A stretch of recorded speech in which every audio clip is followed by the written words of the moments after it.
नमस्कार, आदाब। मैं हूं इरफान और आप सुन रहे हैं लिसन विद इरफान। और जैसा कि करीब 2.5-3 साल पहले एक वादा हुआ था कि मेरी जो बातचीत मेरे बचपन के दोस्त रविंद्र सिंह पटवाल के साथ हो रही थी, उसको जहां हमने छोड़ा था उसके आगे बातचीत का सिलसिला शुरू करेंगे। तो बहुत बहुत स्वागत है रवि। धन्यवाद। ये जो ख़ास तौर पर कोविड के बाद से जो वैक्सीनेशन वगैरह हुआ, तो बहुत से लोगों का ये भी है, शिकायत रहती है कि इससे मेमोरी पर कोई बड़ा असर पड़ा है। तुम्हारा क्या अंदाज़ा है कि क्या नाम दिमाग में आते आते फिर वो ज़बान पे नहीं आता, तो स्मृतियों का जो पूरा जाल है वो तुम्हारी स्मृतियों में कितना ताज़ा है या फिर भूलने की कोई एक स्थिति है? क्योंकि ये मैं बहुत कॉमन अभी सुनता हूँ दोस्तों से कि बोलते बोलते अरे वो क्या नाम था यार, याद आ रहा है यार, भूल रहे हैं, ऐसे करके नाम, जगहों के नाम, कुछ और स्मृतियाँ, ख़ास तौर पर वैक्सीनेशन का रेफरेंस लेके लोग कहते हैं। तुम्हारी स्मृति अगर देखें तो कैसी है? मुझे तो ऐसा लगता नहीं है। अब ये दूसरी बात है कि पर्सनली मैंने केवल एक लगाया था इंजेक्शन। तो हाँ, दूसरे स्वास्थ्य को लेकर ज़रूर कुछ चीज़ें हुई हैं।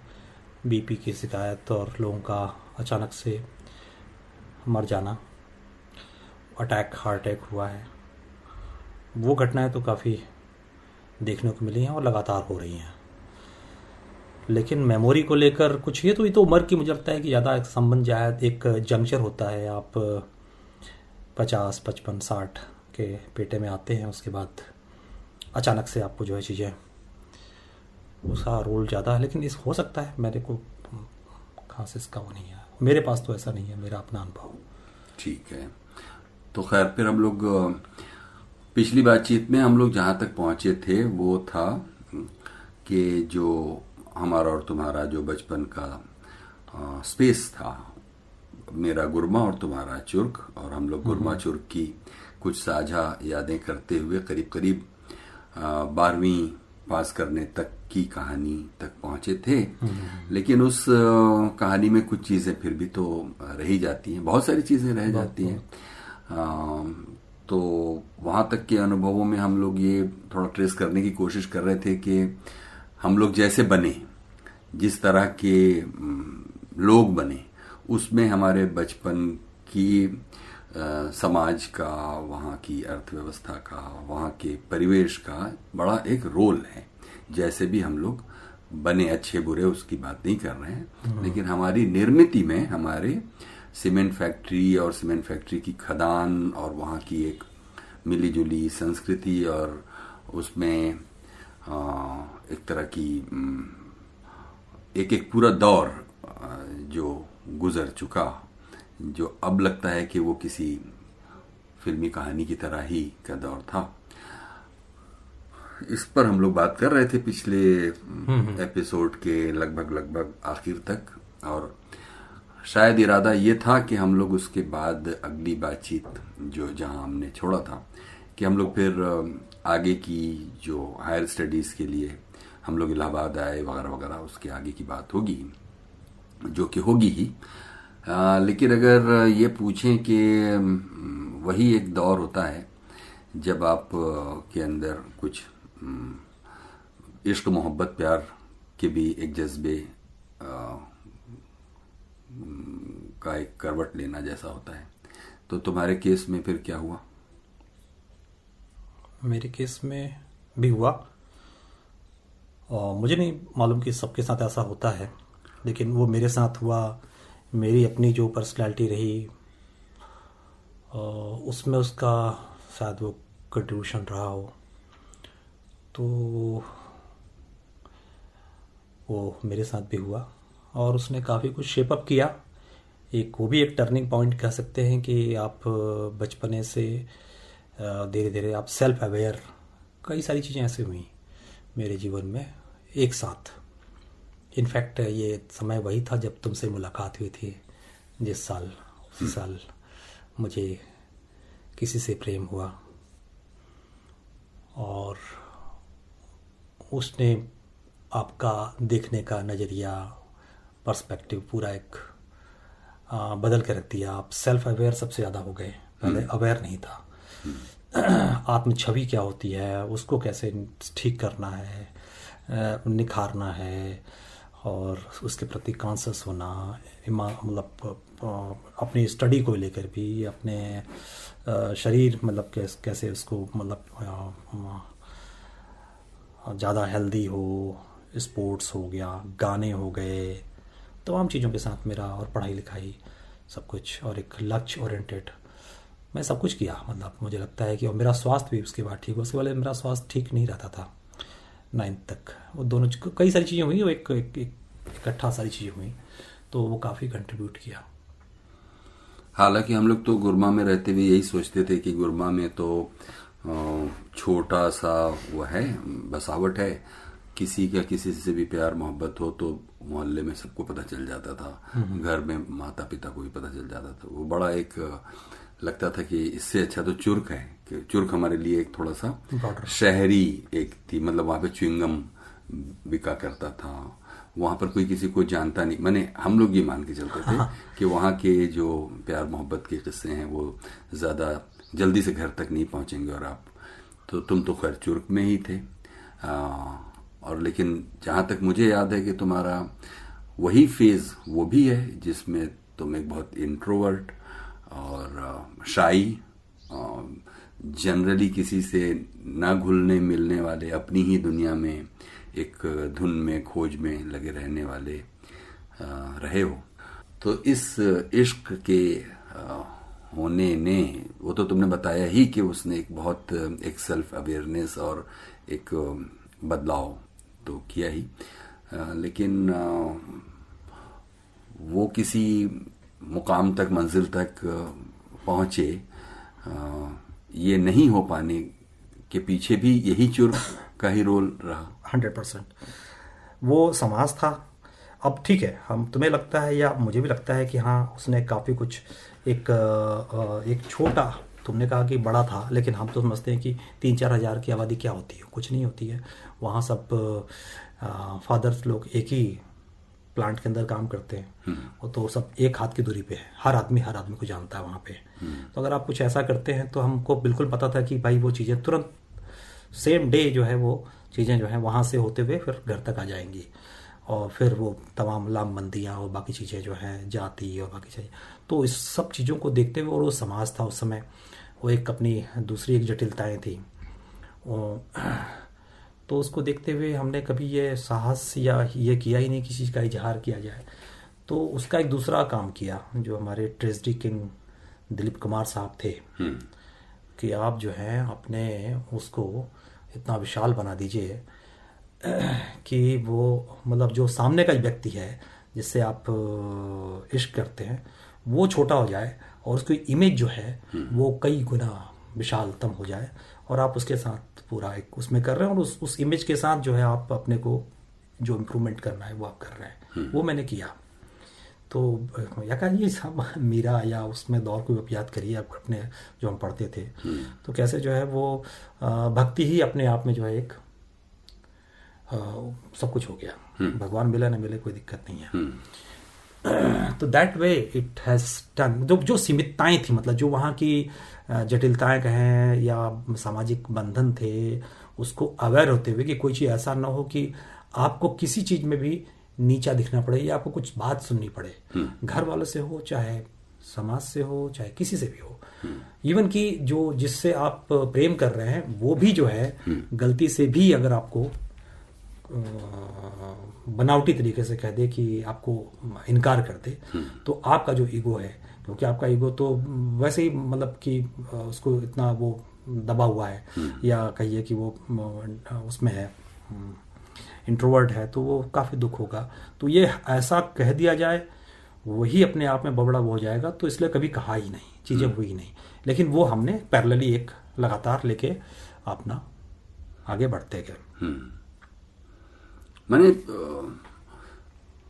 उस समय, जैसे कि तुमने दिलीप कुमार का नाम लिया, तो दिलीप कुमार तो चलो एक उसके प्रतिनिधि वो हुए उस इमोशन के, खास तौर पर वो जो देवदास वगैरह का एक ट्रेजिडी। वो गाना सुना ना, लाखों तारे आसमान में एक मगर ढूंढे ना मिला, देख के दुनिया की दिवाली दिल मेरा। तो ये आप गाने गा रहे हैं, आप उसको वो कर रहे हैं, पिक्चराइज कर रहे हैं अपने दिमाग के अंदर, और आप खुद में आप बहुत बड़ा एक आप मान रहे हैं कि बहुत बड़े प्रेमी हैं, अपने अंदर हो रहे हैं। तो ठीक है, तो ये सब चीज़ें सीखने समझने अपने आप जो है वो बहुत ही एक लर्निंग का था। आगे बढ़ा जाए? नहीं बढ़ा तो जाए, मतलब नहीं, मतलब ये सोचने की बात है कि वही वो दौर था जब हम लोग किताबों में भी कुछ सच तलाश रहे थे। बिल्कुल। चाहे वो वास्तविक जीवनों में आत्मकथाओं के जरिए या फिक्शन में जो फिक्टिशियस दुनिया रची जा रही थी उसमें, कविताओं में, तो वो सब करते हुए हमें अब आगे जाना था, जो कि फाइनली 10+2 यानी कि 12वीं तक की पढ़ाई के बाद अब आगे क्या किया जाए। तो ज़्यादातर लोग या तो BHU पढ़ने जाते थे या इलाहाबाद यूनिवर्सिटी जाते थे। हम लोगों ने इलाहाबाद यूनिवर्सिटी का रुख किया, लेकिन किया तो इन्हीं सब कॉन्टेक्स्ट में कि अब ये कुछ पढ़ाई पूरी हो गई है, आगे एक भविष्य की तैयारी है, एक तरफ प्रेम का कुछ है, कुछ जीवन में तलाश भी है, ये सब के बीच में इलाहाबाद तो पहुंचे हम लोग। तो क्या ऐसा कुछ हो गया था कि इलाहाबाद तुम्हारे पहुंचने तक ये जो प्रेम यहाँ चल रहा था वो ऑलमोस्ट कहीं मुकाम तक नहीं पहुंचा, और वहां जाकर कुछ एक गो गेटर कि अब हमको सिद्ध कर देना है और हमें अपने जीवन का एक लक्ष्य बनाकर उसे प्राप्त कर लेना है, और उस प्राप्ति के आधार पर इस प्रेम को कुछ क्लेम करना है? क्या वो तो पहले से था। ये तो पहले से ही धारणा बनी थी कि आपको ये करना है, इंटर को ऐसे करना है, इसलिए पढ़ाई वढ़ाई भी अच्छी हुई थी, मेरी काफ़ी अच्छी थी। हम 2 ही लोग वहाँ से फर्स्ट क्लास पास हुए थे। पहले हमेशा एक होता था कोई, उस साल 2 हुए थे। तो ये तो बिल्कुल एक टारगेट फिक्स था कि ऐसे नहीं होगा, बल्कि ऐसे होगा कि आप कुछ ऐसी अच्छी पोस्ट हासिल कर लेंगे, उसके बाद चीज़ें जो है आराम से जो है आप सेटल हो सकती हैं। क्योंकि हमको मालूम तो था ही कि इधर भी है और उधर भी है, लेकिन समाज जो है वहाँ का उस विशेष 80s का जो दौर था उसमें जो बनावट थी वहाँ की, उसमें ये संभव नहीं है, इसलिए हम ये नहीं कर सकते हैं। तो उसके लिए दूसरा रास्ता ये अपनाया जाए, वो सोच के ही इलाहाबाद गए थे। तो ये दूसरी बात है कि इलाहाबाद जाके आप यूनिवर्स में चले गए, आप एक यूनिवर्सिटी में चले गए, और जो आप दूसरा हम जो पढ़ाई की बात कर रहे हैं, पढ़ने लिखने का जो संसार था वो एक अलग संसार था, जिसमें कि आप ये समझिए कि अपनी टेक्स्ट बुक को हम 1/10 मानते थे, और 9/10 तो हम लोग दूसरी एक्स्ट्रा करिकुलर जो किताबें हैं। मुझे याद है कि हमने वो एक सत्यजीत रे की थी ना, पाथेर पांचाली और अपूर्व संसार, तो वो गंगो बंदोपाध्याय की किताब थी वो पाथेर पांचाली, वो हमने हिंदी में पढ़ी थी। हमारी लाइब्रेरी जो शंकर भाई साहब की थी, उनके सौजन्य से। अच्छा था वो, तो मतलब वो हमारा होराइजन तो काफ़ी बड़ा था, तो पढ़ने में कोई दिक्कत नहीं थी। अब ये दूसरी बात है कि ये लक्ष्य मेरा पहले से ही था कि ऐसे ऐसे करना है और ये करना है, और बड़ी शॉर्ट टाइम में 3, 4, 5 साल के अंदर आपको वो चीज़ कर लेना है ताकि आप आराम से क्लेम कर सकें। तो जो हुआ वो आगे तो एक अलग रास्ता था कि हम कहीं से निकले थे और कहीं को चले गए। उसकी कहानी अगर हम पूछेंगे तो बात करेंगे तो वो हम लोग बात कर सकते हैं। वो चीज़ें थी, बिल्कुल थी, और बाद में भी था कि कोई ऐसा नहीं, कोई डेस्परेशन नहीं था। ये था कि ऐसे ही होगा और ये आपको ये हासिल करना है तो आप चीज़ें वो कर लेंगे, लेकिन साथ में आपके जो मेंटली या कहिए जो बौद्धिक जो चीज़ें थी वो चीज़ें डिमांड कर रही थी। इलाहाबाद जब गए तो दो पार्ट थे, नदी के 2 जो चीज़ें हैं उसमें हमको चुनाव करना था। तो जैसे मुझे मालूम नहीं कि चुर्क से जितने लोग गए तुम्हारे बैच के लोग और तुम गए, क्योंकि कहानी का वो हिस्सा जो कि गुरमा से हम लोग गए वो तो मुझे मालूम है, लेकिन तुम बताओ कि इलाहाबाद क्यों गए और कौन कौन गए, और शुरू में ये जो था इरादा कि कुछ करना है, करना मैंने इन टर्म्स ऑफ पर्सनल या कैरियर। ग्रोथ, हाँ कैरियर, वो बताओ। हाँ, तो वो था मेरे पास दो चीज़ें थी। एक तो हम लोग हाई स्कूल से ही हम लोग अखबार बहुत पढ़ते थे, मतलब मैं तो 6 से ही 4 अखबार पढ़ता था। और हाई स्कूल से और ज़्यादा वो हो गया कि हम लोग competition success review, IAS, topper, first second third, वो ऐसी सीरीज आती थी ना कि पहला नंबर, दूसरे नंबर, 10वें नंबर, फिर अगला साल फिर अगला टॉपर। तो आपके पास एकदम क्लियर था। द हिंदू आप अखबार पढ़ रहे हैं, अंग्रेजी कितनी आ रही है, उसमें सीख भी रहे हैं, उसमें पढ़ भी रहे हैं, मेहनत कर रहे हैं। तो या जनसत्ता हो गया, ये हम लोग पढ़ा करते थे। बाकी धर्मयोग और जो जो चीज़ उपलब्ध थी वो हम लोग, तो एक तरह से अपना जो और खैर तुम भी करते ही थे, हम लोग दोनों ही। तो हम ही लोग, शायद हम 2 लोग थे वहाँ पे पूरे एंटर कॉलेज में, जो इस सब एक्स्ट्रा करिकुलर एक्टिविटी में इतना ज़्यादा उसमें, और उसमें पढ़ने लिखने वाली चीज़ें हैं, जनरल अवेयरनेस खास तौर पे। तो वो था ही। और था कि ये 2 चीज़ें थी, या तो आप एडमिनिस्ट्रेटिव सर्विसेज और दूसरा था आपका कि चार्टर्ड अकाउंटेंट। में कॉमर्स से था, तो चार्टर्ड अकाउंटेंट एक था कि रास्ता क्लियर है, क्योंकि अकाउंटेंसी तो मेरे को इंटर तक एकदम 100% आती थी। जो भी आया, टीचर ने सवाल पूछा और हमने यहाँ सवाल लिखने बजाय आंसर शीट किया और कालीचरण, क्या उनका नाम था भाई, कुछ और नाम था उनका नाम तो उनके सामने रख दी। तो मतलब इतना हाजिर जवाब, इतना जो है फटाफट करने वाला, तो वो सब कुछ था। लेकिन इलाहाबाद गए तो कहा जाए कि आपका मन थोड़ा वहाँ जाके एक बिखर सा गया। जो एक पूरा एक कंसंट्रेटेड चीज़ें बनी हुई थी, वो चीज़ें अब इलाहाबाद जाते हैं तो क्या करते हैं आप, जैसे मैं तो डेलीगेसी में था, तो अब डेलीगेसी का मतलब क्या हुआ? डेलीगेसी का मतलब कि एक हुआ कि एक तो हुआ हॉस्टल, जिसमें कि छात्रों के लिए एक स्ट्रक्चर्ड आपको सुविधा मिलती है। और डेलीगेसी वो हुआ कि जो वहाँ के टर्म में कहा था कि छात्रों के लिए बनाए हुए निजी जो कमरे हैं, घर हैं, उनके लिए बनाया था, तो उसको डेलीगेसी कहते हैं। जिसमें छात्र जो है किराए पर मकान लेकर 1-2 की संख्या में एक कमरे में, या 2 कमरे लिए 4 लोग रह रहे हैं, तो उसमें अपना रहते हैं, खाना खुद बनाते हैं या होटल से खाएंगे। तो वो तो तुम्हारा ये कौन सा महीना और साल था जब तुम इलाहाबाद पहुंचे, और क्या एडमिशन लिया, और क्या उससे पहले इलाहाबाद कभी गए थे? हाँ, उससे पहले बस केवल गया था जब मेरा कुछ एक्चुअली 2 पेपर रुके हुए थे, तो ताऊ के साथ मैं वहाँ इलाहाबाद गया था बोर्ड में, तो निकालने के लिए। फिर मेरी प्रोविजनल मार्कशीट आई थी, वो तब गया था। वो शायद अच्छा, वो बोर्ड ऑफिस के चक्कर? बोर्ड ऑफिस में। तो वो जून जुलाई में गया हूँ। उसके बाद जब एडमिशन का चक था, तो एडमिशन में जब हम गए तो मेरा शायद पहले ही दिन एडमिशन हो गया था। वो पहला दिन था, काउंटर खुला और मेरा नंबर अच्छे थे, तो मेरा महीना साल ठीक से तो मुझे सोचता है कि शायद जुलाई अगस्त रहा होगा, सेशन जो शुरू होता है, तो उसमें हो गया था। 84 की बात है, 1984, जब अब उसके 3-4 महीने बाद इंदिरा गांधी की हत्या होती है। वो भी एक बड़ा अलग मंजर था कि हम लोग नहीं, उस पर अभी आएंगे, इंदिरा गांधी की हत्या वाले मामले में। कहने का मतलब ये कि इलाहाबाद तुम पहले एक बार आए हुए थे, हाँ, लेकिन अब फाइनली तुम आ गए और तुम्हारा एडमिशन पहले राउंड में ही हो गया। और किस डेलीगेसी में रहने का इंतजाम किया? सबसे पहले हमें मिला वो शायद दारागंज वो है जो कि जहाँ संगम, जहाँ से का वो इलाका शुरू होता है। हासिल फिल्म जो देखा होगा उसके अंदर भी वो दारागंज के दृश्य होंगे। निराला का पंडित और मल्लाहों का मोहल्ला, 2 मोहल्ले वहाँ मतलब होते हैं। तो उसमें एक दारागंज में हम लोग, मैं था और एक हरिश्चंद्र एक नाम से एक लड़का था, मुझसे बड़ा था लेकिन मेरे साथ का था। उसके साथ हमने वहाँ रहे थे। और साथ में मनोज पांडे और राजेश जैन, ये लोग अलग सब आपस में रहते थे।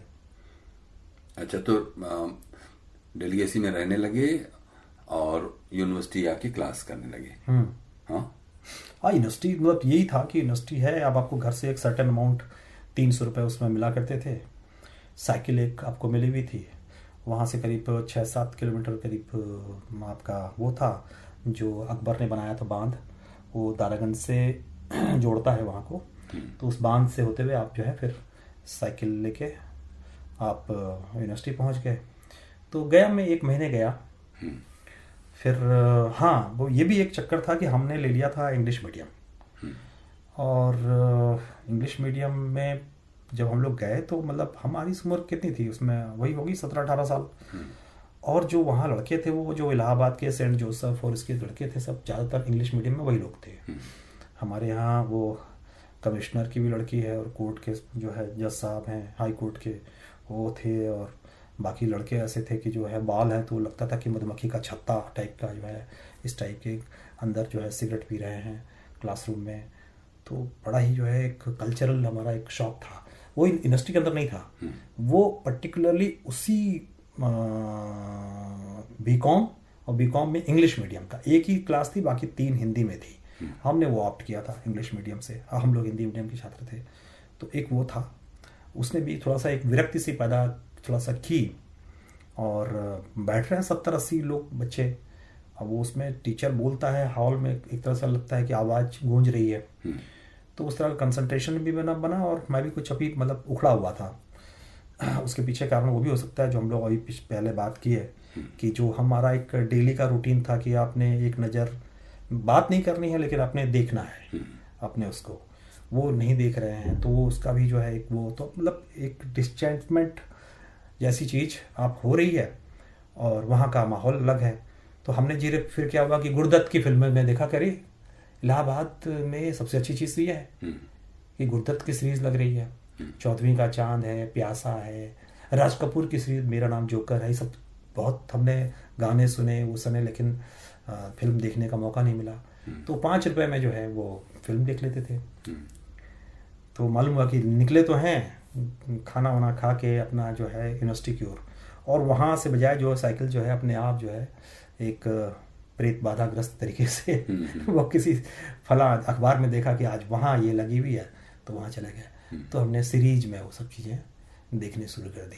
धीरे धीरे धीरे जो पहले साल हम 1 महीने गए थे, अगले साल वो शायद 4-5 दिन गए। तो पढ़ाई तो अपने आप ही छूट जाएगी जो रेगुलर पढ़ाई होती है।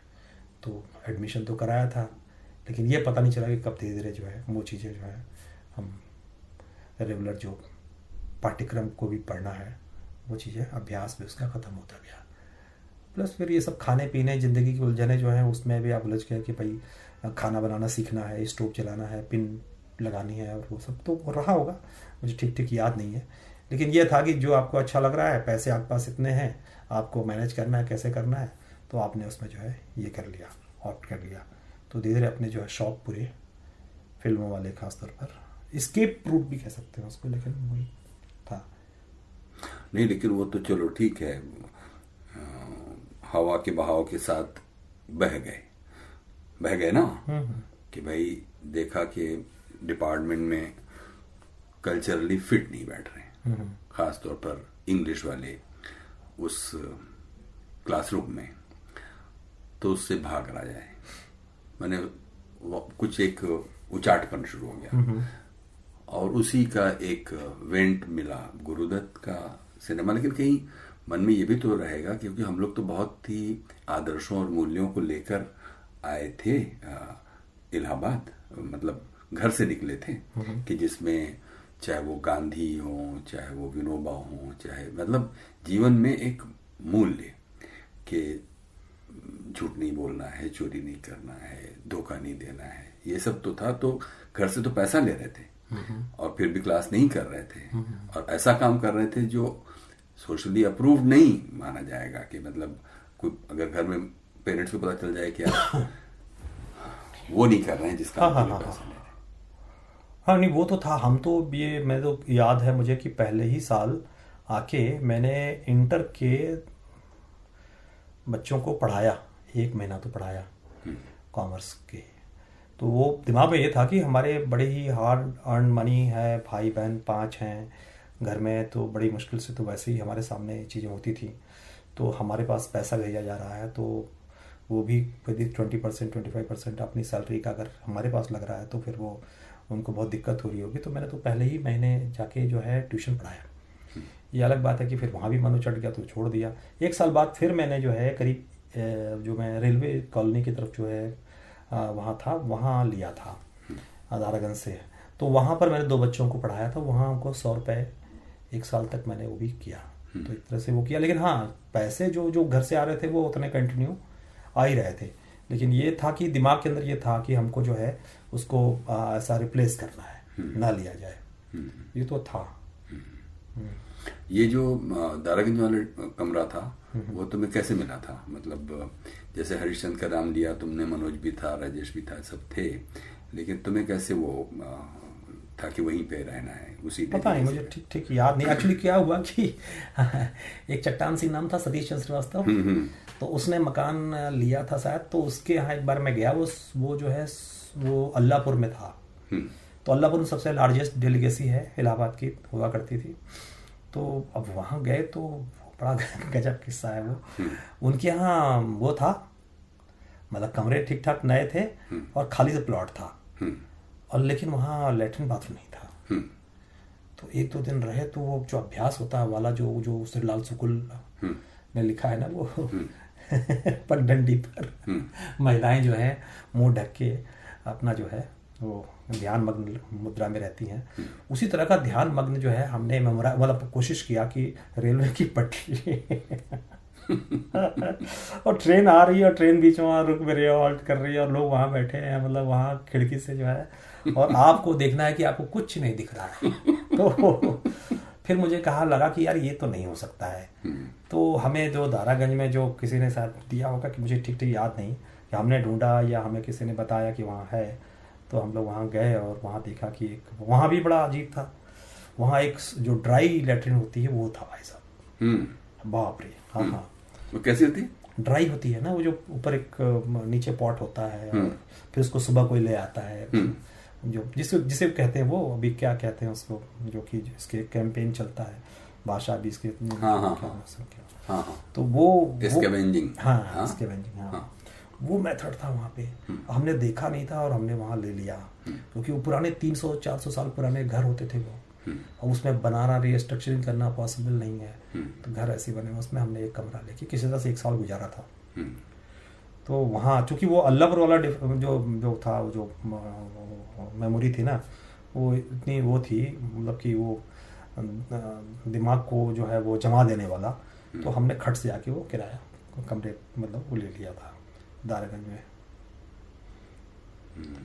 कितना किराया रहा होगा? 100 रुपये दारागंज वाले। 2 लोग हैं तो 50-50 हो गए। 50-50। तो जो भी खर्चा है वो डिवाइड हो गया, तो इस तरह से आपका करीब करीब 200 रुपये में आपका रहना और खाना पीना हो जाता था। 100 रुपये आपका स्टेशनरी है, कुछ अपना साइकिल का कुछ कराना है। तो इस वाले दारागंज वाले डेलीगेशन में कितना टाइम रहे? 1 साल। 1 साल की कैसी स्मृति है?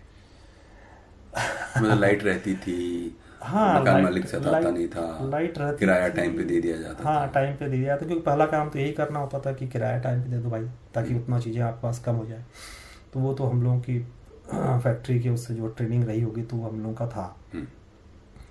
दारागंज की में था कि हम लोग थोड़ा जब वो थे इंटर में तक पढ़े थे, तो हम लोग दुबले पतले होते थे, गाल पे जो है हड्डियाँ। तो मेरा को एक धुन सवार भी कि मोटा बनना है थोड़ा सा, थोड़ा पेट पे भी कुछ जो है हो, चर्बी हो। तो लोग मनोज पांडे के साथ जैसे कि वहाँ भांग मिल गई, अच्छा, गोला, उसको जो है कैसे मिक्स करके खा लिया जाए, और जो है जो रोटियां हैं जो 4-5 खा रहे उसको 8-9 कर लिया जाए और तगड़ा बड़ा बनाया जाए, वो सामने कुछ दिन किया। तो यही सब थोड़ा एक्सपेरिमेंट करते रहते थे लाइफ के साथ, वो सब किया वहाँ पे। लेकिन वो यह है कि वहाँ से कुछ मतलब खास वो इलाका था नहीं, वो मल्लाहों और पंडितों का जो कि एक तरह का खास तरह का एक सेक्ट था। वो सब बड़े भयानक लोग थे, सब जो है वो समझ लो कि जो संगम में जाने वाले लोग हैं, अपने जो क्लाइंट हैं उनको किस तरह से। हाँ, एक बार वहाँ पे मुझे याद है कि वो भी था संगम, वो क्या होते हैं उसको जो बुलाता है, कुंभ मेला। तो कुंभ मेला में किस तरह से उन्होंने आंगन में ही लिटा लिटा के पैसे लिए लोगों से रात में, जाड़े के समय में, जाड़े में होता है वो। तो कितना हृदयहीन होते हैं धार्मिक जो अनुष्ठान कराने वाले लोग। और कट्टा बम तो बड़ी आम बात थी, घरों के अंदर कट्टा बम रखा है, कभी भी लड़ना, और खास तौर पे लड़ाई इनकी आपस में मल्लाहों और इनके बीच में जो है ब्राह्मणों का। तो ब्राह्मण नाम के ब्राह्मण है तो सब मतलब क्रिमिनल जिसे कह सकते हैं कि वो वो दारागंज देख के हमको लगा कि भाई हम एकदम मूल तत्व पे आ गए हैं इलाहाबाद के। तो वो दिखा। हाँ, कभी कभी हम लोग जैसे कि जाना है यूनिवर्सिटी, नहीं गए, उधर से पैदल ही जो है बांध के उस तरफ जो है खेत होते थे। एक बार हमने बहुत जो है करीब 2-3 किलो मटर खाई होंगी। अंदर घुस जाइए, गन्ने के खेत हैं और अंदर मटर है, खाते खाते खाते खाते खाते बघाड़ा पहुंच गए, मतलब उधर पहुंच गए 3-4 किलोमीटर। तो वो थोड़ा सा एक मेमोरी अच्छी है मेमोरी। लेकिन ये सब के बीच में कहने को भाई तो बड़ा शहर था ना, हम लोग जहाँ से आए थे बड़ा शहर था। तो शहर या वहाँ का समाज, उसको अपनाना या उसके साथ का रिश्ता, कि हम एक ऐसी जगह पे आए हैं जहाँ हम से इलाज कराने आए हैं, हम एक दिन चले जाएंगे, पढ़ने आए हैं एक दिन चले जाएंगे। हाँ। एक जो शहर के साथ एक रिश्ता, इसका क्या अनुभव है? देखिए, पहली चीज़ तो हम लोग यूनिवर्सिटी की बात करें तो यूनिवर्सिटी जैसे कि हम गए तो मुझे तो नहीं लगा कि ये हम जो मतलब कुछ हमारा वो ज़्यादा डेवलप हो रहा है, मतलब इंटेलेक्ट हुआ या कुछ चीज़ें भी जो भी इनकाउंटर हुआ जो आमतौर पे देखने को मिला, तो उसमें तो लगा कि जैसे कि ठाकुर लाभी, ब्राह्मण लाभी, फिर वो जो लोग थे जो बच्चे आते थे वहाँ से, जो बलिया हो गया, आजमगढ़ हो गया, गाजीपुर हो गया, मिर्ज़ापुर हो गया, तो हमें तो लगा कि हम इनसे ज़्यादा वो हैं, एडवांस स्टेज पे हैं, क्योंकि हम मिनी इंडिया में रहते थे। हमारा जो चुर्क है, गुरमा है, तो वहाँ क्या है कि वहाँ देशमुख भी हैं, वहाँ वो नायडू भी हैं, तो और वहाँ विक्टर भी हैं। हाँ, तो ये सारे लोग हैं। और ये चाहे वो छोटा सा था और वो एक अपना ऑर्गेनाइज तरीके से था, तो वो चीज़ें थी। अब यहाँ पर देखते थे तो किसानों के परिवारों से बच्चे आते थे, उनके जो वैल्यू सिस्टम थे, जो खान पान, बातचीत, तो हमको लगता था कि हम तो इससे ज़्यादा ही वो हैं। हाँ, कुछ सिविलाइंस का हिस्सा था, अशोकनगर का हिस्सा था, तो वो हिस्सा थोड़ा अलग हिस्सा था, एलीट हिस्सा था, वो था। लेकिन बाकी आमतौर पे देखें तो इलाहाबाद बहुत ज़्यादा उस तरह से आपको लगता नहीं था कि जो है आप उसको कुछ ऐव में आ गए। वो मेरे क्लास के सेक्शन के अलावा, हाँ, बाकी इलाहाबाद तो बिल्कुल निपट एक तरह से कहा जाए कि हमारे लिए देहाती ही था। मुझे तो ऐसे ही लगता था। इवन कि हमारा एक मित्र था, मतलब क्लासमेट था, वो जो है वहाँ का बड़ा वकील था हाई कोर्ट का, उसका लड़का था। अब वो क्या नाम उसका, शैलेश प्रताप सिंह या शैलेंद्र प्रताप सिंह। अच्छा। और एक लड़का उसमें और था, एक दून स्कूल से आया था, वो हिंदी मीडियम का रहा होगा, लेकिन वो उसके माँ बाप ने उसको दून मीडियम से पढ़ाया था। वो थोड़ा कुछ क्रेजी टाइप का था, वो पागल टाइप का। एक वो था, एक लड़का था, वो थोड़ा इधर का था, आपका बिजनौर का। ये 3 लोग थे और तीनों ठाकुर थे। और इन्होंने क्या किया, मेरे को जोड़ा अपने एसोसिएशन में, क्योंकि वहाँ हम लोग जैसे आइसोलेटेड हो गए, तो उन्होंने क्या किया कि एक एसोसिएशन टाइप बनाई कि हम लोग ठाकुर हैं। अच्छा। हाँ, मुझे पता किया मेरा कास्ट वास्ट क्या है, और कहा कि यार हम लोग एक गुट में रहते हैं, 4 लोग, उनसे टक्कर लेंगे या जो भी करेंगे। मतलब मैं कहा साला ये जो है हाई कोर्ट क्या इतने बड़े, और वो लड़का एकदम डिफरेंट था। वो तो एकदम विलेज बैकग्राउंड का था। दूसरा जो दून का था, उसको प्रियंका गांधी शादी करनी थी, पता है। वो साला वो मतलब था, पढ़ने में तेज था वो, लेकिन बहुत ही जब जैसे कि मूड स्विंग होता ना, उस तरह का था उसका। और उसका था कि और चेहरे पे चेचक के पुराने जो दाग थे वो भी थे उसके, लेकिन उसका एम इरादा वही था कि प्रियंका 12-13 साल की थी, ये हम लोग 17-18 साल के, उसको उसने लक्ष्य बना रखा था कि मुझे शादी करनी है। एक वो था, बिजनौर का लड़का था, बाद में शायद वो तहसीलदार बना, मुझे बाद में पता चला कि वो सबसे वो था, गांव से बैकग्राउंड से आया था। अब वो सबसे हमारे यहाँ जो कल्चरली वैसे मोबिलिटी के लिहाज से सबसे एडवांस था, वो ठाकुर संगठन बना रहा है। मैं कहा साला क्या है ये, इस तरह से एसोसिएशन बनेगी।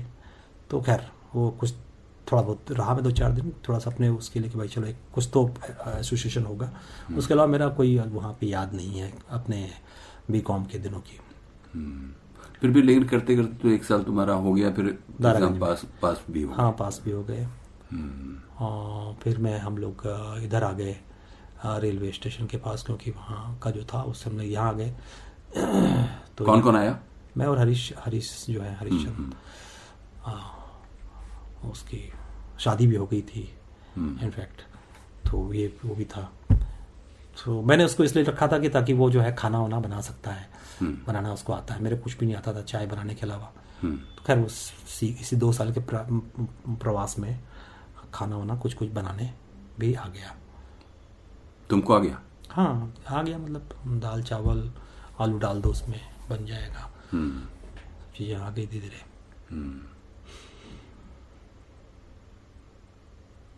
फिर तो यही था कि मतलब 1 साल हो गया, फिर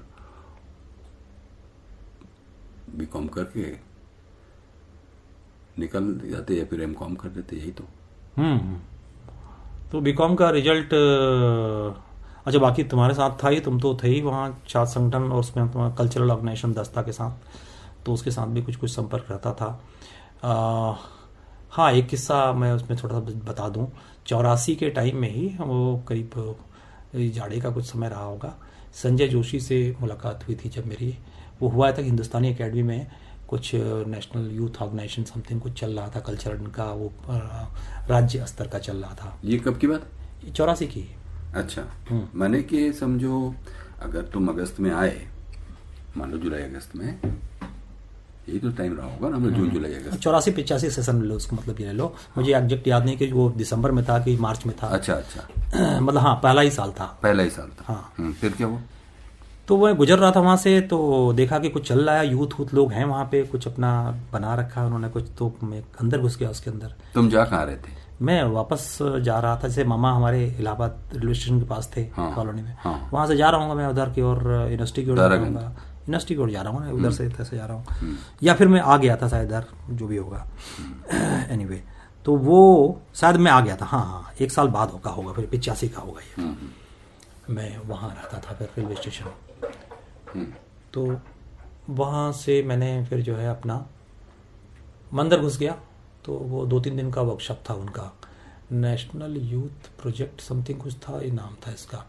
MS सुब्बा राव उड़ीसा के थे कोई, वो गांधीयन कहलाते थे खुद को, और ये उसका प्रोजेक्ट होता था।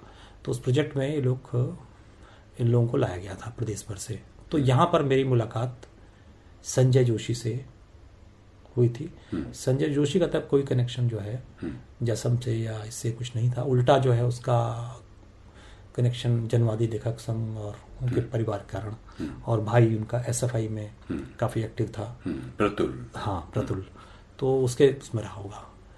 तो हमारी बॉन्डिंग वहाँ बन गई थी, कुछ ऐसे वहाँ चीज़ें हुई थी, कुछ बातें मैंने वहाँ कही थी, क्योंकि लोग आए थे प्रदेश भर से। तो मैंने यही बातों में उनके जो प्रोजेक्ट का जो हेड था कि ये सब मतलब रिफॉर्मिस्ट चीज़ें, कुछ ऐसी चीज़ें हैं जिससे आप कुछ कंस्ट्रक्टिव चीज़ें कर रहे हो, लेकिन असली रिफॉर्म तो ऐसे मतलब टोटली जो है डेडिकेट करने से, यूथ को जो है गरीबों का जो लोग अशिक्षित हैं उनके बीच में काम करने से, कुछ प्रैक्टिकली होनी चाहिए। ये सब चीज़ें तो ऐसी ही हैं, आईवाश है, आज कर रहे हैं कल भूल जाएंगे। कुछ ऐसी बातें थी कि सेशन ख़त्म होने के बाद जो है बनवारी लाल शर्मा एक होते थे, शायद फिजिक्स के प्रोफेसर थे, वो भी वहाँ गेस्ट के रूप में आए थे। तो उन्होंने बोला मुझे 5 ऐसे यूथ चाहिए जो कि मतलब मैं पूरा एकदम बदल सकता हूँ समाज को। मुझे उनकी बातें बहुत अच्छी लगी। और फिर उसने जो है उसने बाद में खड़े होकर कहा कि जब सेशन ख़त्म हो गया कि और लोग तो सब ठीक ठाक रहा, लेकिन मैं एक ऐसे नौजवान बुलाना चाहता हूँ स्टेज पे जो कि जो बनवारी लाल जी ने कहा है उसको जो है उतारने का पूरा जी जान से लगा हुआ। मुझे बुलाया, जो कि मैं उस सेशन का पार्ट नहीं था, उसमें एसोसिएशन नहीं था, एक तरह से सम्मानित ही हुआ। तो वो एक अलग पहचान, सब चीज़ें बनी। तो एक वो मेमोरी, उसमें एक अच्छी एक मेमोरी थी।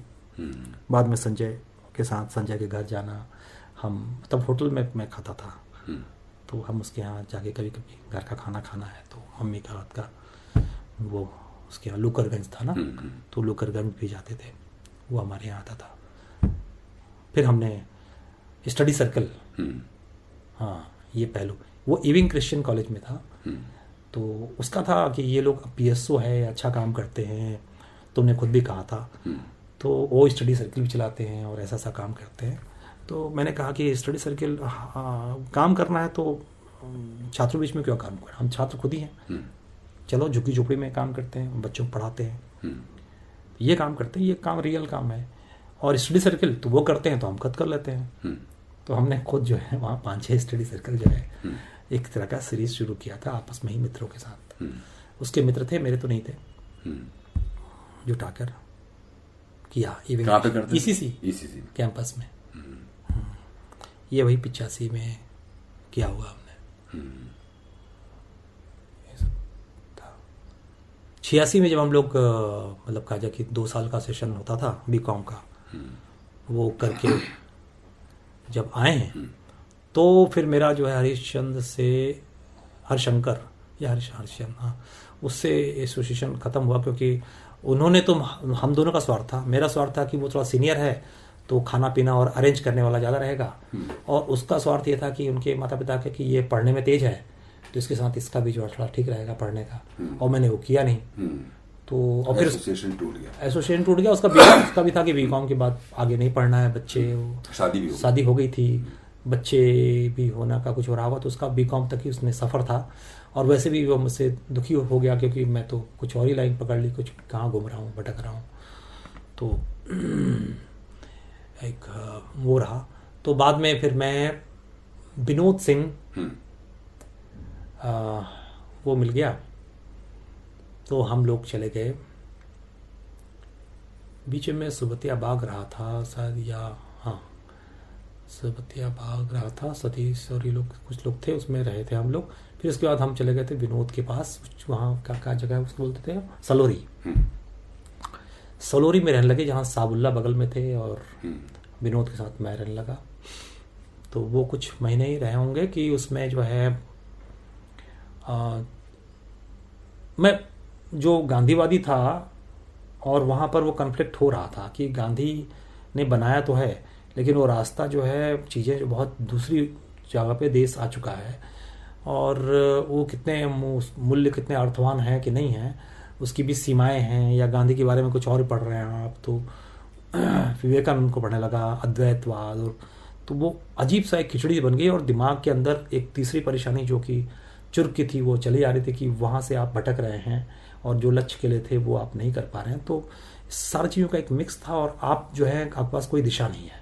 जो इंटर में एक दिशा थी ना, कि एक डेडिकेटेड आपको एक मिला हुआ था, वो भटक गया था, और लाइफ का कोई उद्देश्य जो है खास आपके पास सामने था नहीं, पर्सपेक्टिव नहीं था, क्या कर रहे हैं। तो निर्देश वाला था जीवन। उसमें विपिन बिहारी शुक्ला आते हैं, और उन्होंने हमें कुछ चीज़ें दी, बताई, और बड़ी गुपचुप तरीके से बताई। कैसे हुई विपिन बिहारी से? विपिन बिहारी वहाँ पे मतलब आते होंगे उधर, फिर उन्होंने लगाया कि भाई कि ये कुछ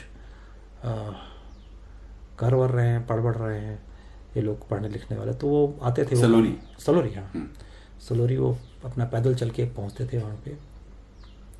तो आइडेंटिफाई किया उन्होंने, तो उन्होंने कुछ चीज़ें दी। पार्टी जो है CPIML का, उन्होंने थर्ड पार्टी कांग्रेस का डॉक्यूमेंट मेरे को जो है, तब तक मेरे को इसके बारे में ठीक पता ही नहीं था कुछ कि करते क्या है। ये लगता था कि ये लोग अच्छा हैं, अच्छे लोग हैं, टॉपर हैं।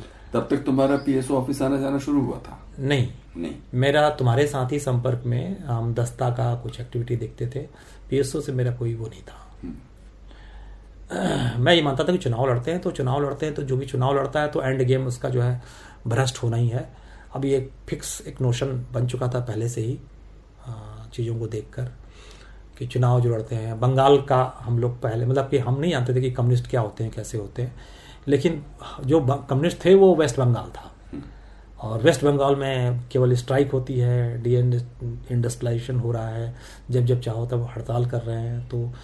तो कंस्ट्रक्ट क्या कर रहे हैं, ये ऐसा लगता था कि ये लोग जो है कुछ नहीं करते, सिर्फ जो है तो चीज़ों को डुबोते ही हैं, दादागिरी, जो आम एक परसेप्शन है जब तक कंस्ट्रक्टिव काम न करें। तो वो एक परसेप्शन बना हुआ था। तो और वो जो दिखता था, तो हम लोग चलो कि फैक्ट्री में रहते भी थे, तो फैक्ट्री में एक उसका माहौल देखा हुआ था।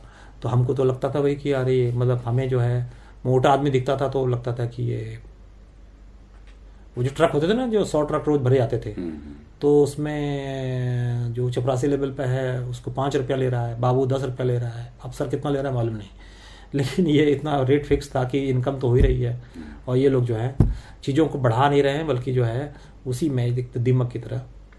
तो लगता था कि स्ट्राइक तो यही लोग करते हैं, और तो उसको इमेज मेरी अच्छी नहीं थी उसके बारे में। इन्होंने जब बताया कि किस तरह से जो है एक बिल्कुल एकदम डिफरेंट ब्लूप्रिंट है, और उन्होंने कहा कि कार्ल मार्क्स है, तो मैंने क्या किया कि वो तो पढ़ाई मेरे को बहुत वो किया, और मैं कहा जल्दी जल्दी पढ़ना सीखना है क्या है। तो सिविल लाइंस में उसमें पीपल्स पब्लिशिंग हाउस की किताबें मिलती थी, तो मैंने तीनों खंड उठा लिए उसके, पूंजी के, पूंजी 1 2 3।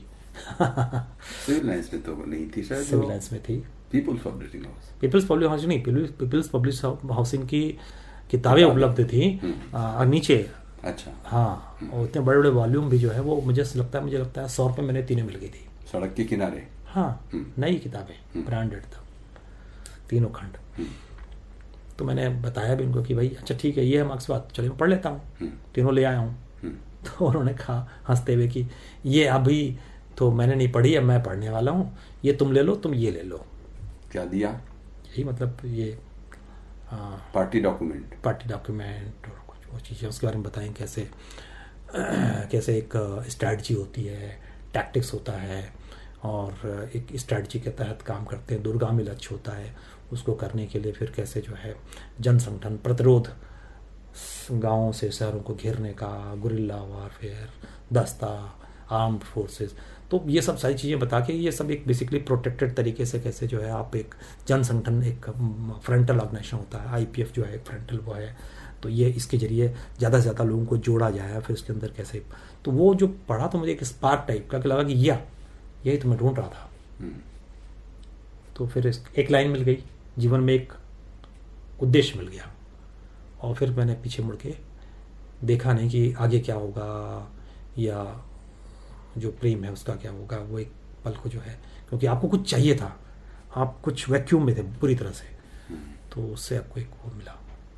उसके बाद वो लाइफ तो पता ही है, हम लोग लाइब्रेरी हमने सबसे पहले उठाई कि लाइब्रेरी को हम लोग रिकंस्ट्रक्ट करेंगे, लाइब्रेरी रजिस्टर बनाना और सब चीज़ों को ही करना। अपनी किताबें उठा के मैंने सारी जो मेरे पास थी वो सारी दे दी, कैसे इसको बढ़ाया जाए। तो सफ़र वहाँ से शुरू हुआ, एक नया कुछ मिला जीवन में उद्देश्य। लाइब्रेरी भी अच्छी बन गई अगर देखा जाए तो। उन दिनों ये सब लोग जिनके पास थोड़ी एक्सेस, मतलब अतिरिक्त किताबें होती थी, मतलब कुछ, वे आप घर से आके कलेक्ट कर लो, रिक्शे पे हम लोग जा जाके किताबें, चाहे टीचर हों या कोई सिंथेसाइजर हो, ले आते थे। हाँ, हमारे पास एक मिशन बन गया ना कि हमने library is in our control. और उन्होंने जो पुराने लोग थे, जो मतलब कहा जाए इसे कहते हैं घाघ लोग, उन्होंने देखा कि हाँ भाई नए नए लड़के आए हैं और इन्होंने बड़ा उत्साह है, तो उन्होंने हमारे हाथ में उसको दे दिया जानबूझकर कि ये लोग करेंगे। फिर हमने वसूली करना, लोगों से पैसे लेना, लोगों को इशू करना, वो सारी चीज़ें की, तो वो एक व्यवस्थित सी फिर से वो हो गई और एक्टिविटी बढ़ने लगी। जब वो होगा तो फिर लोग भी आएंगे, कुछ चीज़ें डिसेंट तरीके से रखी हुई हैं, तो फिर वो उसमें मतलब जो बिखरी हुई थी ना उसमें, तो वो हमने करीब 1-1.5 साल उसको ठीक ठाक चलाया। फिर लेकिन क्या हुआ कि फिर वो आपको विपिन बिहारी जाने लगे, उनको बनारस का काम दे दिया गया था, एक्चुअली उनको जाना ही था, और उसी में उन्होंने जो है मुझे को ग्रूम करके कि कैसे जो है डेलीगेसीज में, हॉस्टल में कैसे काम करते हैं, लड़कों को कैसे उनको अपने साथ नज़दीक जोड़ते हैं, वो जो छोटी बहुत जो की चीज़ें थी वो उन्होंने सिखानी शुरू कर दी एक तरह से प्रैक्टिकली ही, और उसका असर भी हुआ। और एक्चुअली कहा जाए कि जो उनका काम था वो मैंने सीधे अगले 4-5 महीने में टेक ओवर भी कर लिया। और तो मैंने उस काम में उसको करते हुए उस काम को लगता था कि हाँ ये इसमें एक सेटिस्फैक्शन या एक डायरेक्शन, या ये मेरा काम है, ये कोई फंस गए वाला नहीं है। नहीं, बिल्कुल नहीं, शुरू में तो बिल्कुल नहीं लगा। वो लगा कब, वो आगे की बात है, लेकिन जब किया तो हमने तो जी जान से, जी प्राण से चीज़ों को कि हम बदल रहे हैं। और चूंकि हम बदल रहे थे ना, हमको कुछ मिला था, तो मुझे नहीं मालूम कि बाहर का डायरेक्शन क्या है, बाहर क्या हो रहा है, लेकिन हमारे पास अंदर एक पर्पज मिल गया, उद्देश्य मिल गया, हम उस काम पे एकदम जुट गए। वो चीज़ें सीखी भी, सीखने को मिली, तो वो कैसे करते हैं, या मुझे बाद में सीखने को मिला कि नहीं भाई, जो घर से पैसा आता है उसको आप तुरंत, फिर हम लोग सलोरी से सहवतिया बाग जो कम्यून था एक वाला, ज्ञानवंत सिंह और अनिल अग्रवाल, तो पता चला अनिल अग्रवाल तो वही देख ही रहे हैं, वो संभाल रहे हैं भाई साहब, लेकिन वो भी ट्रांजिशन फेज में थे, वो छोड़ने वाले थे उस समय, वो अपनी होल टाइमरी छोड़ रहे थे और उसमें वो वहाँ के इंचार्ज थे पार्टी के, अंडरग्राउंड पार्टी के। और ज्ञानवंत सिंह जैसा आदमी था जो काफ़ी रैशनल आदमी था, उनके साथ हम लोग आ गए। विनोद को भी मैं खींच के ले आया। अब वहाँ एक कम्यून में जहाँ पे सीधे सीधे प्रमोद और विमल बगल में हैं, और फिर लोगों का आना जाना वहाँ बना, मतलब दिन और रात, दिन में आप वहाँ कर रहे हैं, रात में यहाँ चल रही है, तो पूरा एकदम जो है 24 घंटे जो है आप पढ़ रहे हैं, मगअप कर रहे हैं।